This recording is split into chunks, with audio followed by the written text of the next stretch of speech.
Hi, welcome. Welcome for this Fashion Revolution Week and the first talk. We moved away a bit from raising awareness to the garment workers to raising awareness for a bigger system behind this, because if you think colonialism is something from the past that has nothing to do with today's society, then think again, because it's completely built on structures that are based on the logic of colonialism, and that needs, well, some change. And therefore, we're going to talk to 4 people. Cindy is with us online. Hey, Cindy. You can also see us, right? Yeah, I can see you. Yeah, because we see her on the screen. Cindy founded Studiopala, and she also works for Amfi. Can you explain about Studiopala, because you work with local craft women in Mozambique? Can you explain a little bit about Studiopala? Yeah, so it's an kind of an embedded learning co-atelier where we work with the indigenous wisdom of the female craftswomen in Lingalinga, which is a peninsula in Mozambique. And over the last 6 years, I've been creating what I call design residencies, where I invite designers active in the Netherlands to actually go there and spend a minimum of a month and work together with these women. So we really try to foster an equity-based design practice where, it's all based on exchanging skills and life experiences and a lot of human values on, how this paya, which is the local resource and the dried leaf that they work with to create baskets and all kinds of household goods. And your last... your last residency from Holland was Paulien van Dongen, right? Yeah. And so what came out? This took place in January, and we weaved together her solar expertise and research. So we looked at the solar materials she has developed, and we tried to combine this with the paya. And we also wanted to give the women agency in this. So, of course, it came from a very technical know-how where they were soldering and really learning how to create their own solar energy.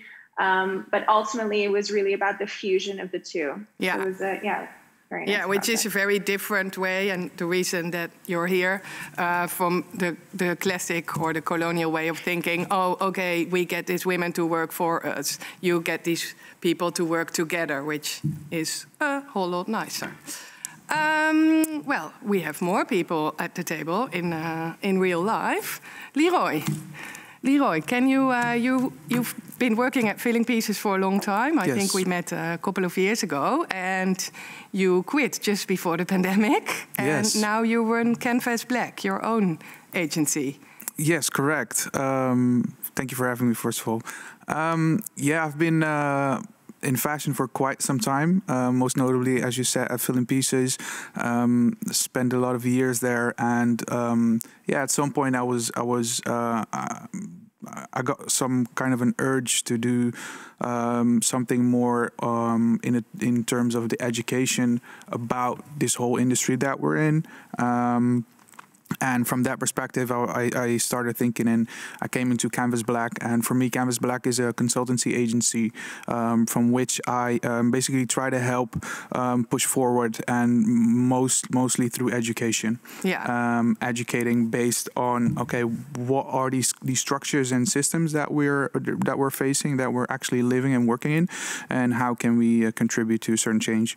And you also have a group of young people you educate, right? In a bit broader field than one just of fashion. the consultancy projects that I'm working on is called ++1, and basically what that is, it's a project where students and candidates go through 6 months of training from people from the industry, and then can also get access to the industry. So it's a nurturing and it's a nurturing talent pool, so people quicker find their way in instead of waiting. Yes, not only finding their way in, but also on the back of that, you have to make sure that if you have talent that is being prepared to move into a certain world that's not for them, you also need to make sure that the people receiving them, so on management level, know, okay, this is a different demographic. How do we work together? Exactly. In a nice way. Yeah. Because already the assumption that you say it's not for them, that is quite painful. That they feel like, oh, I want to enter this world. It's not for me. Yeah, it's like, yeah, that's unfortunately still how the industries, different industries, are structured. Yeah. And you cannot change that overnight. No, we'll go into that. I wish we could solve this in this hour, which already I think I have to disappoint you. It will not be solved at 7:30, but you know we might gain some insight. Xaviera, Aubry, we met more than a decade ago. True. And you work as a freelance stylist. Yes. For since 2009, I think.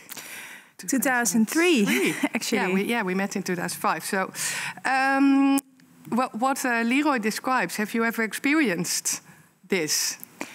Yes, I think... this is not for me kind of vibe in the industry. I think in a way, yes. But I think also I was very lucky to have a mentor that was complete opposite of the industry back then and made a way for me. But there were many instances of racism. There were many instances of being compared to other people solely based on your looks. Which is sort of in the basis of the industry in a sick way. Always having to,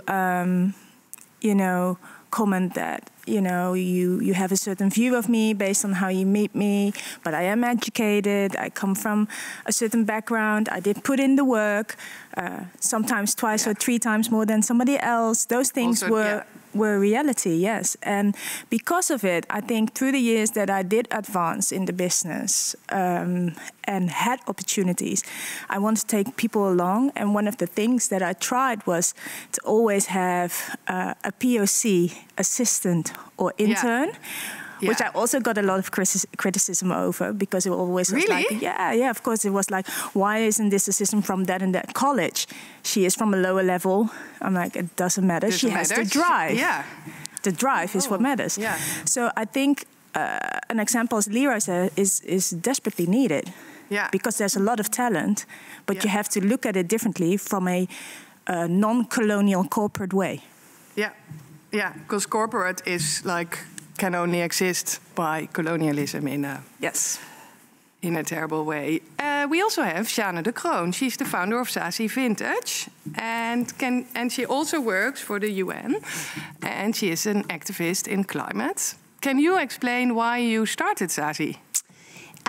Yeah, definitely. I think just like a lot of people around me, I grew up in the global north, and I think for me, the system or the fashion industry was always this really glamorous thing. So I think I had been conditioned to perceive the fashion industry as this like place of beauty and creativity, and like where I saw myself constantly being, confirmed within the identity.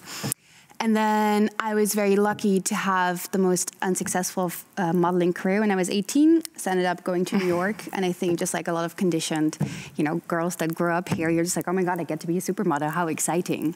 And I think I found... Me and my chicken. You can see the images in the background as well. Yeah, the most amazing styling. I ended up there, and I think I was there, after like 3 days, and I ended up in a polyester dress somewhere with a lot of makeup on. And I was like, hey, wait a minute, like if this is not the story of fashion, then what is actually the story? And I think that led me on a whole discovery course during my travels and also during my studies of political science to try to figure out like what is the thing that they're hiding through my image. And I think through that, I stepped into all of the different layers of colonialism, but also of our patriarchal, post-colonial supply chain, And on one hand was absolutely shocked by the damages done, and I think I saw it firsthand and heard the stories, and I think that was just about the time that there was this awareness, like Rana Plaza happened, and there were all of these different layers being deconditioned. But I think at the other hand, and I think this is what really inspired and drove me, were actually just like I met the most incredible women and incredible women's weavers, which I absolutely loved your story of as well. I think there's such a connective wisdom to how women relate to nature, to cloth, and how women relate to cloth and clothing. What they wear. Because in the end, like clothing is a woven story. It's a woven song. It's a thing that you. It's like spirit and nature translated through cloth.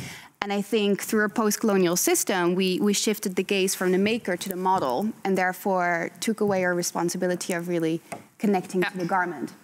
And I think this led me to set up Zazie from my student bedroom at the time. I fell in love with an incredible change maker called Madhu, who set up a local social enterprise in a small rural village with absolutely nothing and made it work in the house of her mother-in-law. And she said to me, just like, oh, if you have all of these feelings, let's make a dress together. So I worked together with her and her initiative on creating these first dresses from like a set of local newspapers as patterns. And we sat there and we made the first initial dresses, and then that's how Zazie sort of evolved, and now we're partnering So basically both of, like you and Zinzi, you sort of shift the focus back to the maker. That is a very sort of current thing, like we need to shift the focus back to the maker. But then you can still argue, okay, there's the maker, but this whole system is still wrong. Even if we shift back to the maker, then you sort of have to sell your stuff in like a pretty capitalist society, and capitalism is built on colonialism. So how do you relate to that, and where are your struggles? There's First you and then Zinzi online. I think there are so many struggles within this supply chain, and I think that this really happens from having this original idea of like, okay, so what does like a wholesome and a nourishing supply chain look like? How deep can I work on my intentionality of co-creation? You know, and I think this comes in like within saying like, okay, I'm not the designer, we are together the designers, and like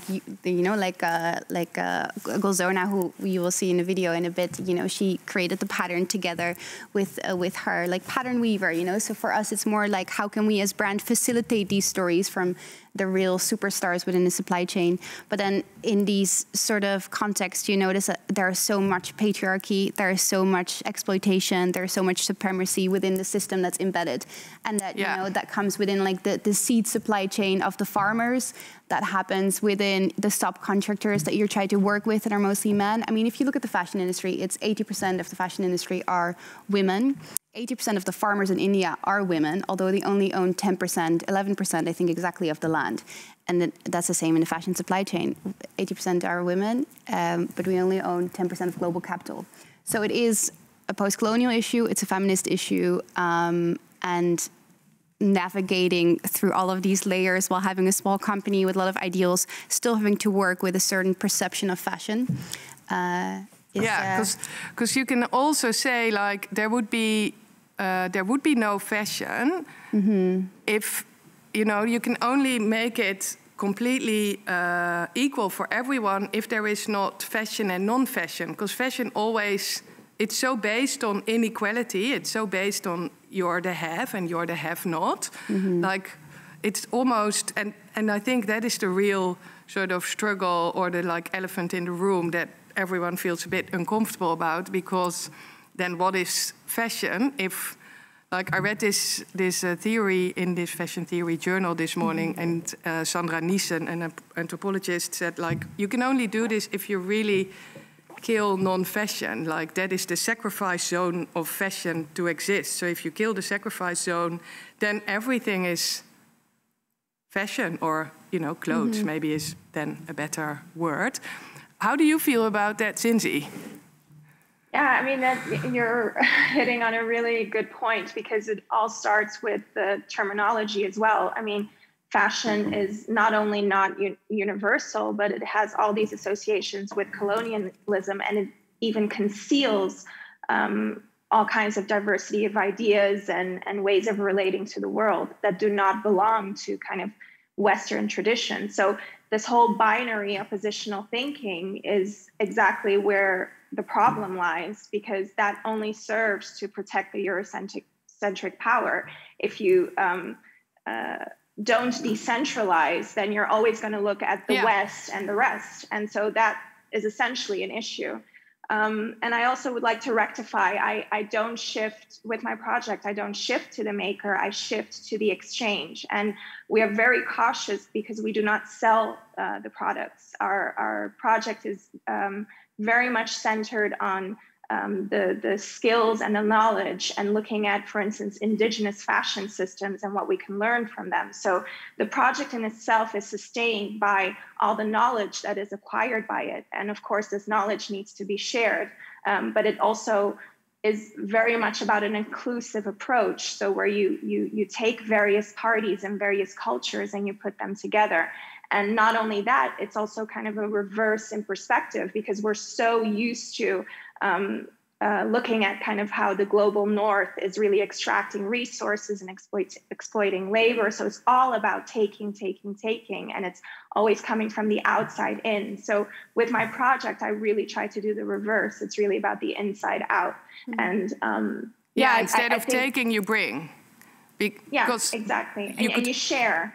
Yeah, because you could argue like there would not be any fashion if there hadn't been any plundering. Like, where would the silk be in the West? Like, where would it be if it wasn't plundered before? Which is quite a scary thing. If you think about it that way, then you really have to sort of hit rock bottom to make it equal again. But then I do wonder, if you don't sell, how can it exist?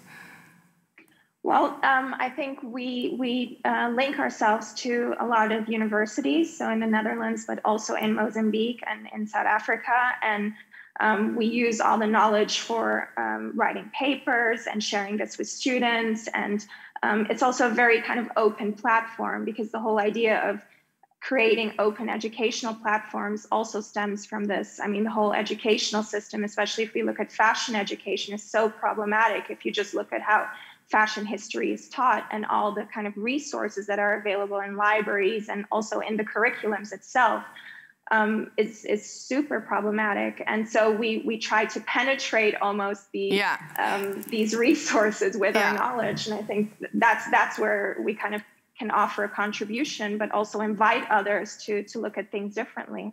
Yeah, and I think you can only change it if you sort of penetrate it from inside, almost from the inside out, because otherwise it keeps being opposites, and then you don't really move forward, whereas I think most people in the end want to move forward. Is that also why you wanted to focus on education, Leroy? Yeah, I guess so. The reason for me to like dive more into the educational part is that if you look around, we've been taught and we've been conditioned to operate in a certain way, and we're still doing that. But for me, the switch basically also came when I became a father myself, and I started learning that, hold on, it's super easy to teach this kid something. Yeah, because they're young and they're very open. If you look at what Cinzia also mentioned, if you look at the current academic system, it's also it's heavily embedded in colonialism, because the academic system as we know it today basically came to fruition in the 17th century, what they call the Golden Age. Yeah, totally. That's the system that we still educate our kids in. So for me, it was like, okay, then we have to figure out a way to kind of change that education system. And that's exactly what you do with your I just group. started, but it's not, one person will never make that change, but you got to start somewhere. And if you can influence 5 children or 5 young kids with talent, you've already done something. Yeah, I think thinking that you can't make the change is a terrible reason not to start, because then nothing would ever start. Exactly. Like then we are forever stuck. That would be quite sad. Yeah. Also for the kids. Yeah, and especially like for me, it's like I've seen it. I've seen how the system works. I've seen how it operates. But I also I think I'm opportunistic enough to say like, okay, but even if we impact 5 kids or 5 talents, that's enough. Yeah, because they can impact 5 more. That's not opportunistic to think that 5 kids is enough. I think that's a good start. That's not optimistic. It's a fair optimistic. Start. Yeah. It's a good start. Like, you need to start somewhere. So yeah. It's like what you did with taking on an assistant that you choose and that you didn't take from a college and that didn't maybe have the background that everyone in glossy magazine world expected. And the funny thing is about one of them is that she went on to study at Parsons. And then made a little riot at Parsons. Why? And what happened? Well, because as Leon says, the system that's created, and I think we're now, especially in the last few months, seeing that the systems in fashion colleges, there's a lot of things not going right, which is a shame on different levels. But let's just talk about the level of nurturing talent, you know, not in an aggressive way, but in a way that it's uplifting and expanding them. I think there's a lot of things there amiss. Yeah. So when you're coming in and you're slightly different from the mold, you're immediately branded a rebel, but you are actually the seed for a better future. And it should be perceived as such, like the 5 kids that you have. You may be different than the rest. You're not a rebel. You're just a different kind of root that's going to grow, which is going to create a better future for this whole idea of clothing. Let's talk about clothing, not fashion, clothing, because we'll need clothing. But because the whole thing, I think, with fashion is that all of it is based on this, oh, you don't fit the mold. Yes. I remember when I started at the newspaper in 2005, I felt really freaking intimidated by going to a fashion week because I really didn't fit the mold. Yes. Because you just said, you were there in like a weird dress and cowboy boots, and you didn't look like I had rain boots on. I didn't fit the mold as well. So, I think the mold, that is sort of what you need to break. Because if you break that and all that becomes, well, fashion, or, you know, we're all dressed as well, then it becomes a little easier. And maybe that is, Zazie, also what you already do with, or Shannon, what you already do with Zazie. That because you don't really rely on a trend, or, you know, as in classic fashion, you do, oh, this is the trend, this is what we're gonna do. Whereas that is not really the most interesting part, because you rely on the crafts. Yeah, right? we're 100% craft focused, and I think this is the most incredible fortune to work with these storytellers that have been carrying these generational knowledge from the natural dyes that you use to the weaving techniques that they have to like the stories that are behind them. Which I think is, you know, that already sets it apart from trends. And I think we had this globally, worldwide, also in the global north, you know, like I come myself from a weaving family. And I think this is sort of the magic that, you know, still in certain areas from the Netherlands, like you can, you know when something is crafted by, let's say, Boukje or Vrouwtje, you know, it's a really good piece. And I think that's this relationship that we're trying to facilitate back. And, yeah, would you say I want people to sort of really know and then care about their stuff? Fashion's also gone terribly wrong with the rise of capitalism.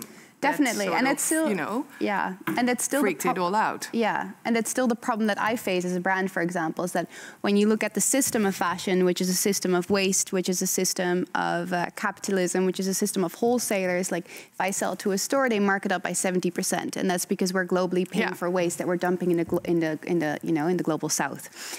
And I think there are all of these different layers that I feel like, oh my God, how do I navigate, you know, like if I would follow the fashion system within the trends, within the buying seasons, within, you know, like, because everything works on top of each other. It's like a sort of like a really toxic ecosystem. You can never really I think if you want to be very integer and you want, you want justice for all the workers in the chain, you cannot really be in the system totally, because then you will have to make so much new stuff that it is just not not working and not possible.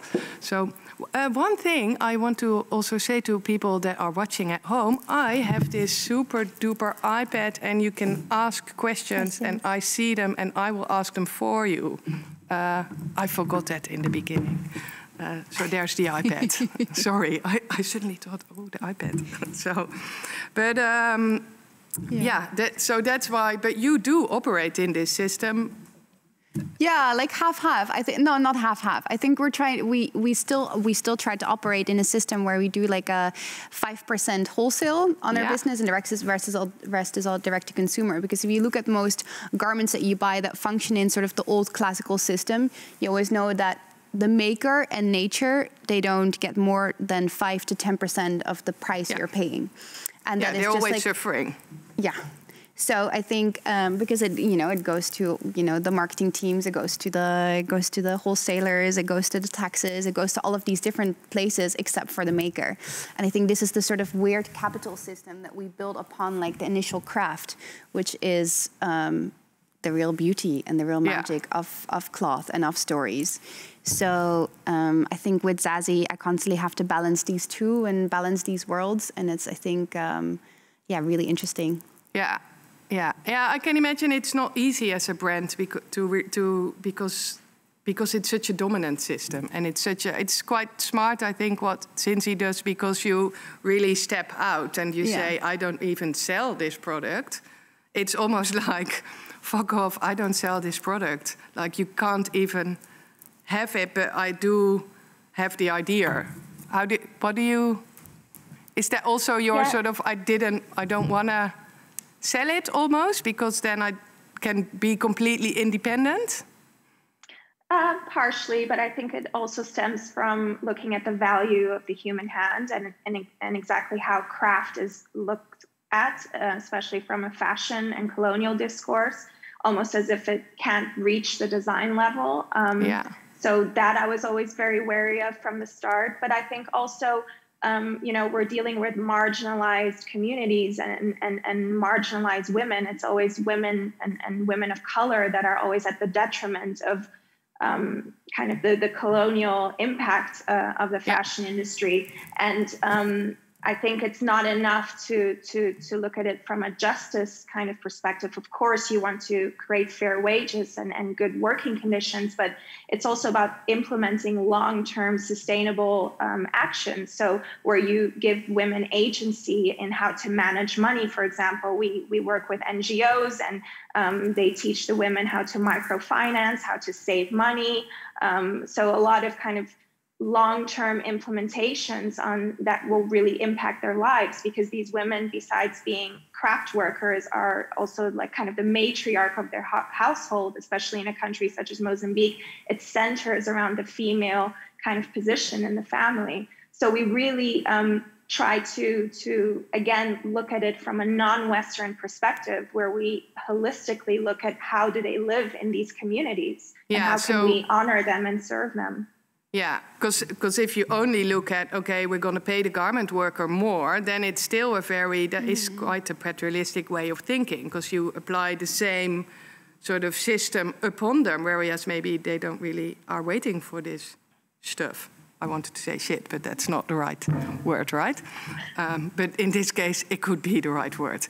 Okay, that makes complete sense. How have you experienced the past let's say 2 or 3 years? Because there's a lot changing since when you started, and like people now really speak up, whereas you maybe when you started didn't always dare to speak up so easily. I know one of my friends also said to me, I didn't really do that, although I was the only person of color at Net-a-Porter. I didn't dare to speak up because I always felt I had to be happy to be there. How was that for you, Xaviera? Ooh, that sounds very like something I've heard before also from other people of color that have been in the industry. Because that's the thing, when I started out, it was I think, 5 people that I knew on different levels. If you're a woman and you speak out or you're very opinionated, you're immediately an angry black woman. It's terrible, right? I think anybody that knows me knows I'm a pretty happy camper half of the time. So that's a horrible thing to have thrust upon you every time you speak your mind. Yes, I think the last 2-3 years, first of all, I'm happy. I'm happy I'm seeing bits and pieces of changes. Yeah. But I'm probably the most horrible skeptic, because I'm like, it's of course you're a skeptic. It comes with the years. Like you get. Yeah, I guess so. Yeah, yeah. Because I get it. For me,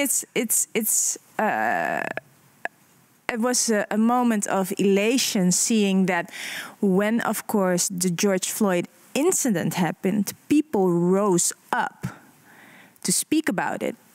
More even when people that were white went in for it, which was, during the civil rights movement, it was very limited for any other group. I think a few Native Americans and a few Hawaiians stood with Martin Luther King, and that was pretty much it. So that was a different thing. Then all of the black cubes went on. I was like, this is beautiful. But we're not there. For me, it was like, it's nice having a little Obama inauguration, but I'm still holding my breath to see, the legacy. We want to see the legacy.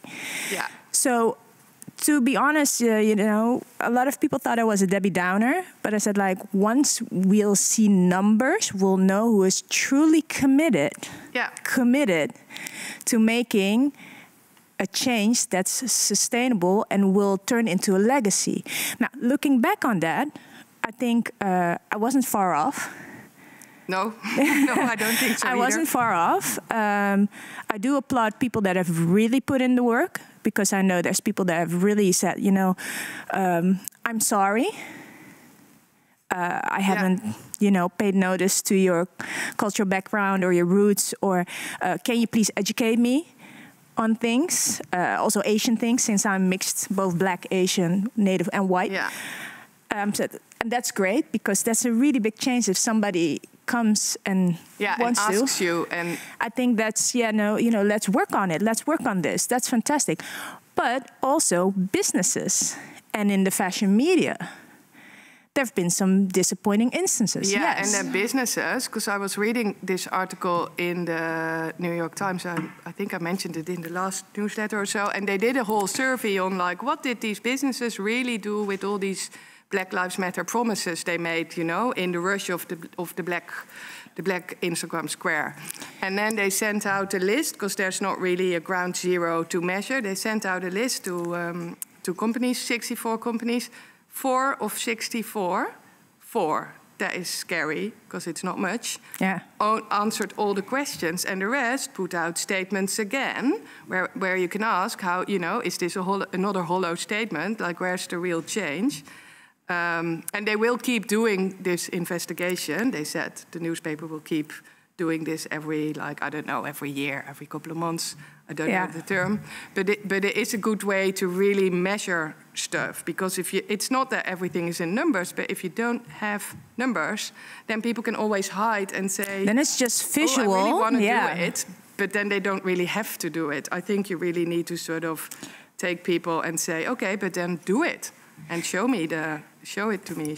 I think that's very true, and I read actually another piece on that Target. Yeah. Had a horrible statement.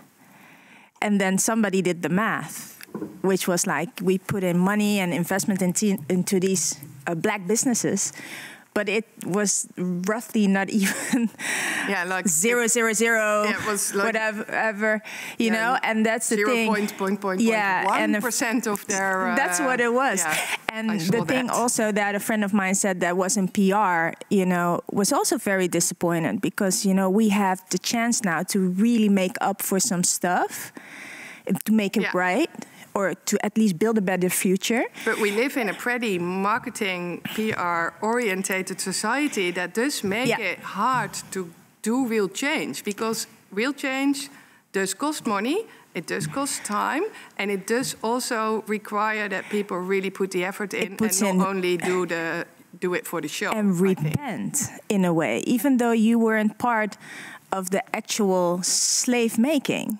It was your ancestors. Well, I cannot I have ancestors that have put in people in slavery. I'll be really honest about it because I have white blood, you know. Yeah. So I'm honest about it.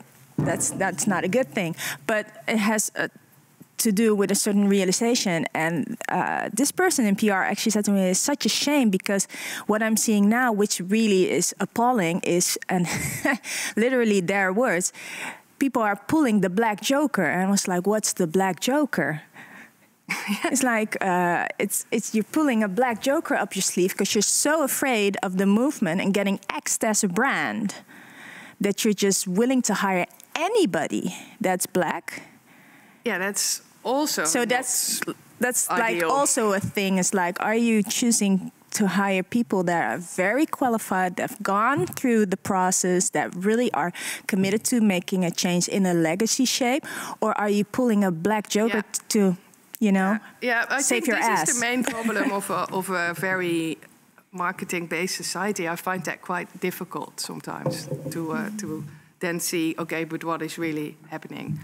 I do hope that sort of triggers a lot of more investigative journalism, because that, you know, that's what we need to. Can I say something? Yeah, Cynthia, yeah, bring it on. Yeah, no, I think it's interesting that you speak about the media and you touched a little bit upon it, but even media is participating in this kind of colonial perspective, because a lot of times when they talk about these things, and I'm now relating it back to the fashion industry, it's again very much enunciated on differing. So a designer that is outside of the Western optic is always different, and that's kind of what Edward Said wrote in his book Orientalism, is kind of the othering of other cultures. And I think that is also, we really need to question what is the role of media within this and how does it actually serve us. Very much. It should be about information, I would say. Like, it should be about education, informing, like proper journalism. Different and not editing. Like, it shouldn't be about trends and superficial stuff. Even in the word usage, even in the way these articles are written, it's always about differentiating. It's always about casting whoever then they speak about that exists outside of these Western bounds comes across as exotic or different or othering. And that's so problematic because it's a very nuanced way of doing it. And it doesn't become factual in that sense. But that comes from a place where we're talking about is the industry, and that I've experienced in the past 16 years. And, you know, coming up in it is that you're, you know, like a voice crying in the wilderness to correct people politely sometimes, and sometimes not so politely. Not so politely. Yeah, not so politely. That makes more impact. It's like you can't, you know, you're editing to your taste, which comes from a colonial system and a colonial place. So that mold needs to be broken, as well in media, as well as in education, as well as in the whole craftsmanship to, you know, consumer place. That's when we start, and media is definitely a part of that. It's definitely a part. Very much, because it's very institutionalized. Yeah, now everybody suddenly wants to use a black model. They've been around for ages and they've been great, but now nobody wants to use, and I'm daring saying it, Chinese. That's a different kind of racism. It's a different kind of exclusion. That's so, you know, the problem is still there in media. But it's always because it's so much based on, okay, we label this as in and we label that as out. True. Or we label this as fashion and we label this as non-fashion. Whereas if you would skip that label and say, okay, it is all equal, then, you know, that might help. I have a question. I have a couple of questions. So I'm going to ask one now. What do you think about potentials of repair in the fashion system? Repair as decolonial strategy applied broadly to social and environmental dimensions. Like, what would the solution be? Shan, you first. I think from working within the industry the past years, I think fashion, like no other industry, it's like a place for healing generational trauma as well, because you're coming together from a space of creativity. So with the right intentionality, I think there's a lot that can be healed through the industry or through the world and through the craft and the creativity of the fashion industry. But I think as for reparations and as for all of these different layers, I think that is by having everybody on the table and having all the conversations there and all the perspectives there. Because I think, that's the problem. What I see right now a lot with the fashion discourse or with, let's say, the raising awareness about the environmental impact is that when I talk to my partners in India or in Afghanistan, they're just like, yeah, okay, but it's all of these people in the West talking about what's actually happening here. So how come we're not sitting at the same table as the industry leaders? How come like a farmer that has to work with the GMO seeds from Monsanto is not on the same table as, let's say, we are on right now? Because in the end, we're only talking about this front side of fashion, which I believe there's a lot to do within the diversity and within all of the other different layers. But there's a whole backside, and that's like what we don't see, which is the legacy of our post-colonial economic fashion supply chain that I think has to sit on the table to be like, okay, so how can we actually work with the land? How do we work together as a community? So you would say, basically, we need everyone at the table, but also, like, fashion is very, we live in a very capitalistic society, and that can only, the only reason that this society exists is of colonialism. So how would you backlash that? I read an article, and I'm curious what you think on a woman, and she has an idea for a tax shift, and then you would shift the taxes, and you wouldn't tax products and waste and ground, the materials as much, or you would tax those a lot, and you would tax people not so much. So you wouldn't tax when you work, like if you so if you hire someone, you wouldn't really tax that. So you get a lot more, people get more money in the end, and it gets way more expensive to buy, well, anything, a T-shirt. And then that should sort of lead to a more equal system. Or what do you think, Leroy? I see you going like... I think, obviously it's an interesting thought. Yeah, could this be a repair? I'm not too sure. The reason why is it's another system on top of a system that's already broken, right? I think it could work, but it doesn't seem like a sustainable solution to me. Rather, you would have to think of, okay, the system in place, how can we either build a new parallel system or just break down the old system? But can taxes not be a good way to build a parallel system? Because taxes, so people are so driven by the money they spend and the money they get, in a way. In my opinion, that's where it goes wrong. Yeah. Because we need to take money out of the equation. That would be the most ideal thing. But then everyone needs first a basic income. Because then you can take it out of the equation a bit. Because then, you don't have to worry about your food.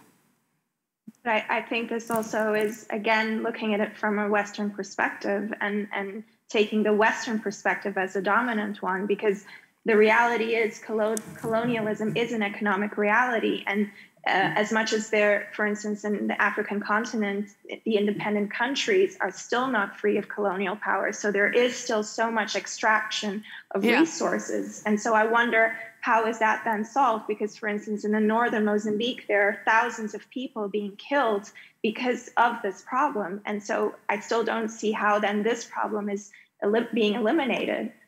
No, I don't see this either yet. I read it and I thought, okay, this could be a solution, but I'm not sure. But what do you think would be the best sort of repair system? If you could make a sort of step-by-step guide. Yeah, I think it starts with decentralizing the whole supply chain in the fashion industry. And of course, it's important to have people at the table and have dialogue and have representation from an inclusive and diverse perspective. But I think it's also kind of about really looking at alternative fashion systems, and especially if we're going to tackle climate change and how that's such globally it concerns all of us. The BIPOC community are the first ones to offer solutions when in climate change, and yet where are those voices, and where is that information? Nobody knows. So I think it's really about raising these indigenous systems or looking at BIPOC influence systems and learning from them and giving them a chance to solve the problems. Like for instance, they do in agriculture, or for example, like other sectors, they do this much more than in fashion, because maybe also that has to do with that agriculture is not based on this, ooh, you're in fashion and you're out of fashion with your stuff. And fashion is so this is so interwoven, because I was thinking it's weird that this discussion doesn't really have a place on the fashion table, whereas for a farmer, this is, you know, it's very logical to look there. And then for a fashion maker, it completely doesn't look, he or she doesn't look there because it's the other. That's quite a weird way of thinking, but I think it takes a long time to realize. Also, I only just realized, I must be honest, that because it's so intertwined, and I'm also in, you know, I've also been in this education system, so I learned this and this and this. And then I think, oh, that's weird, like how you, Jean, said, okay, I was hired as a model, and then I thought, shit, I am used to promote stuff that I don't really feel comfortable. I don't feel comfortable in this environment. So it's quite deep, so it does take a while. It's weird, I find, that fashion doesn't look at other sectors like this. I completely agree there, but I do feel like there are incredible projects right now that are also coming to the global tables that, you know, for example, from regenerative farming to, you know, like transformational agroforestry, like there are so many incredible ways of working within the land, within like a really beautiful and healing way with the land, so there, I feel like there are so many possibilities. And of course, you know, fashion, it all comes from the soil. And I think that's often what we forget. And there, you know, indigenous peoples are known to work the best in harmony with our earth and with the soil and with the land. And well, there is something changing. That is like this compared to 10 years ago. I don't think not many people would have this discussion already. So, you know, it takes time. And you brought a video, right, on your. Yes. Then more questions. Then we can watch it. But is it more there? Questions? You have questions? Yeah.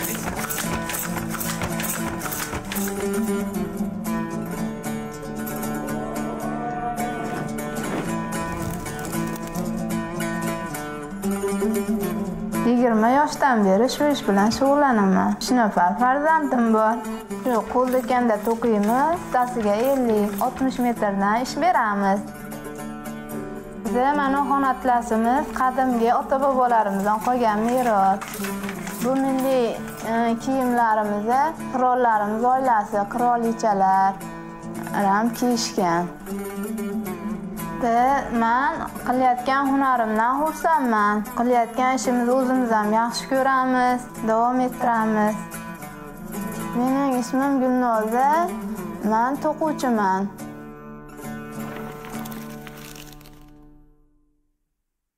Yeah, thanks. That was your video, right? Can you explain a little? Yeah, definitely. So we've been working with a really incredible initiative called the Ethical Fashion Initiative, which is an initiative that's formed by the United Nations and the International Trade Center. And what they primarily do is that they try to, because I think often, you know, and I think this is also a really big problem, is that there are a lot of, for example, brands and people that would love to work with indigenous peoples that know how to work with the land, you know, like local craftsmen, tailors, but it's like, how do you reach these projects and how do you connect to them? And I think that's one of the most amazing thing about this initiative of the UN, which is really focused on like not having, you know, the sort of colonial view of like, okay, let's put a school in an area where they need schooling, but let's you know, employ incredible mothers because they know how to, you know, educate us on this connection to craft and to clothing. So we've been partnering with them in Uzbekistan and Tajikistan and Afghanistan, and that's been absolutely amazing. Learning so much about, you know, like the interwoven wisdom of all of these communities that are all, like, most of them are female-led. And I think this is, you know, like the people that are still harnessing this way of working, I feel like they're the ones that we really need to listen to. And so that was a little video of Golzona, which is one of the ikat weavers that we work with that made this dress that I'm wearing right now. Hence representation here. Yeah. Representation, that's always important.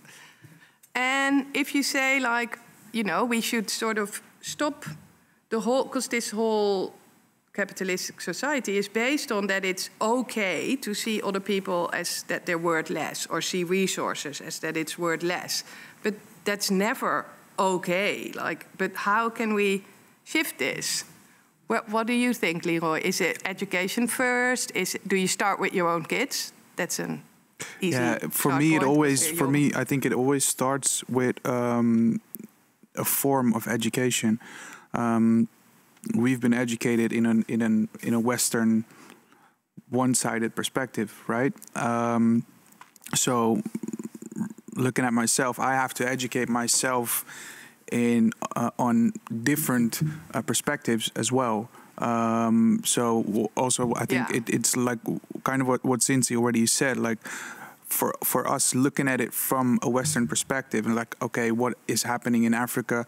We can solve it by doing this and this, but we do not know what's going on there. No, and it's just weird if we think that we can solve everything here from this table, because we don't really know. And we haven't really had an open conversation, so how do we know? So it starts with what she's doing. She is in Mozambique. She knows the local people. She's doing the research there. So within those small ecosystems, you can already find so much answers that we do not get to find here in our bubble.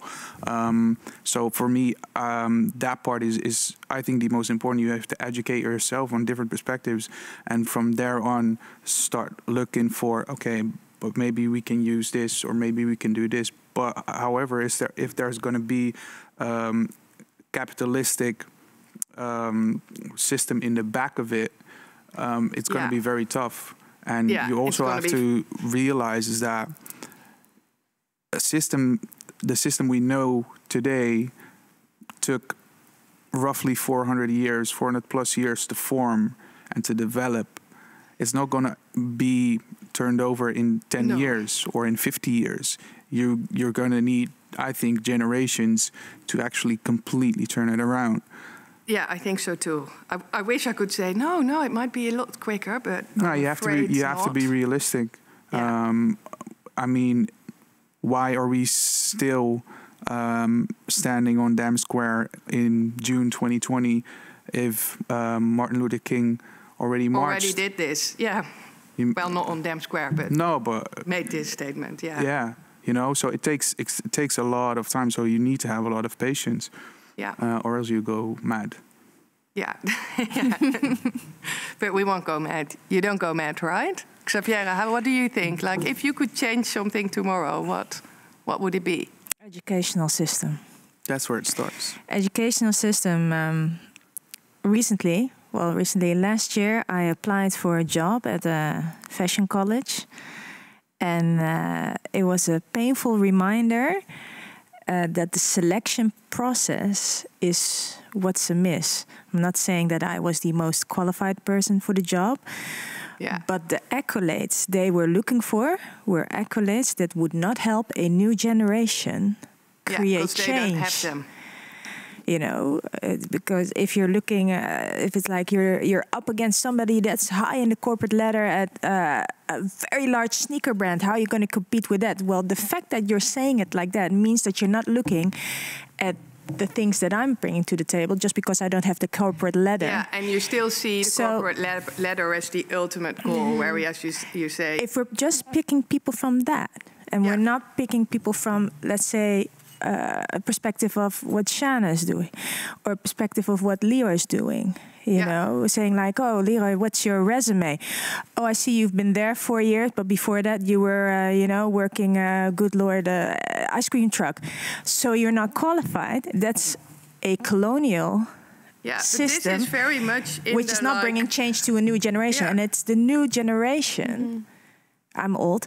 It's the new the generation that needs to do that. And if they keep being educated by the same system, that change will be in an extreme delay that Leroy is talking about. So if I could change anything, if anyone would allow me, is to just transfer knowledge that you have, every bit of knowledge that you've gained through blood, sweat, and tears, and self-education, self-research, everything you do not get on a fashion college, because that's the thing. You go out of fashion college and you're like, wait a minute.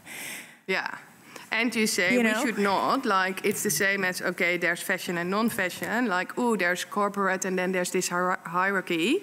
We should sort of don't look that way and think, okay, but what is you? What are you bringing? Different layers of educators, talking about craftsmanship, which needs to be preserved in order to survive. Yeah, very much. I mean, there's a very large fashion house that's put in a lot of money to preserve craftsmanship in Paris and in Scotland. There's a reason for that. There's a reason for that, right? Yeah, but that's a very colonial way of thinking. The way they do it is like, okay, we'll put the money there, and then they can work for us, and our shares on the stock market rise and rise. That's why what Cincy does is so fantastic, that you're like, I just want to preserve the knowledge, I want to preserve the craftsmanship.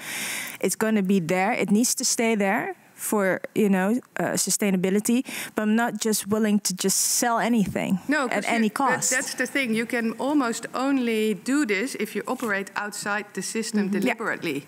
Like you deliberately choose, I operate outside because I don't feel this way. Yeah. I don't want to support this. I don't want to. But it's it would be great if it becomes easier for people to make the choice to deliberately operate outside, because I don't know how you do it, Cincy, but it might not have always been an easy path. No, definitely not, and it's also a very privileged part, because I am half Dutch, half Mozambican, and I'm pretty sure if I was fully Mozambican and born in Mozambique and raised there, it wouldn't have been that easy. So I think that the privileged perspective in my optic has definitely worked in my favor. But of course, I try to utilize that in the best means you can use it for the best way. Like you're making a bridge now, and you could also say, okay, I'm only going to focus on the corporate ladder at I don't know, any brand in the West. So that's a change that you make, which I expect younger people to make this choice more often. If I see students now and the way they think and the questions they ask, I expect that they look at this path more than immediately only looking at, I want to work for LVMH, or I want to work for this huge corporate brand, and then only make like a million zillion T-shirts and trends. So, but it is going to take time. That is, that's obvious. What would you change, Shan? I think if I could change something, it would be the most powerful process that I've been through myself is my decolonial process, because of course I come from the Netherlands. I have there's this whole legacy, and I think for me, and what I see still a lot around me is that there's this sort of fear, of like, oh my God, like don't touch my, all the things that I'm used to, and don't touch my privilege. And there's this fear around decolonization. And I think for me, it's been a process of like re-falling in love with life, understanding the enchantment of the natural world, listening to voices that connected me back to not only my own roots, but also my actual roots, and not my colonial roots, but my actual roots to land, my roots to my heart, and my roots to nature. So I think for me, what I wish to sort of facilitate most is this process of decolonization in a way that can form bridges. Yeah. Basically, the best would if everyone has a sort of strong root to nature and feels that every day, because then you're very much aware of, we can't fuck this planet up, because, and we are all... There's new kids on the block. Yeah. Like, they need to, they also need a world to live in that is nice for them and that is equal. Yeah. 100% sure. 100% sure.